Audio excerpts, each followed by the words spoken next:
पूर्णिया शहर के डाकबंगला चौक स्थित तनिष्क शोरूम में हुई करोड़ों की लूट के तार अंतर्राज्यीय गिरोह से जुड़े हैं। पश्चिम बंगाल से जुड़े अंतर्राज्यीय गिरोह के बदमाशों ने लूट की वारदात को अंजाम दिया था। पुलिस ने इस मामले में 2 संदिग्धों को भी हिरासत में लिया है। पुलिस ने मुफसिल थाने के सपनी इलाके के पास से अपराधियों के जले हुए कपड़ों को बरामद किया है। वारदात को अंजाम देने के बाद बदमाशों ने अपने कपड़े जला डाले। साथ ही इसी जगह से पुलिस ने जूते और चप्पल भी पुलिस ने बरामद किए हैं।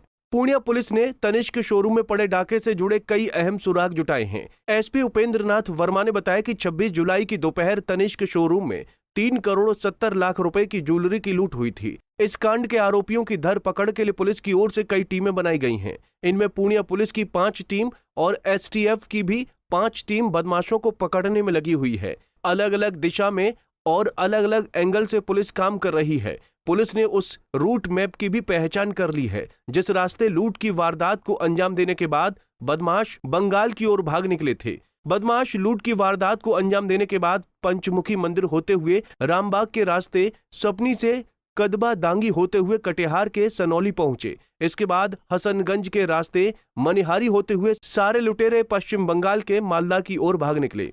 पुलिस को अब तक इस केस से जुड़े कई लीड्स भी मिले हैं। इस संबंध में 2 संदिग्ध लोकल को भी डिटेन किया गया है। टेक्निकल बेसिस पर भी पुलिस को काफी सबूत मिले हैं। इसके आधार पर बहुत जल्द इस केस का खुलासा कर लिया जाएगा।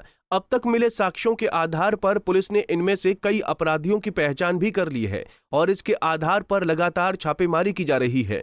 एसटीएफ के एडीजी इस मामले को लेकर पूर्णिया पहुंचे हैं। वो खुद इस केस की मॉनिटरिंग कर रहे हैं। अब तक जो लीड्स मिले हैं उनके आधार पर कहा जा सकता है कि अपराधी जल्द पकड़े जाएंगे।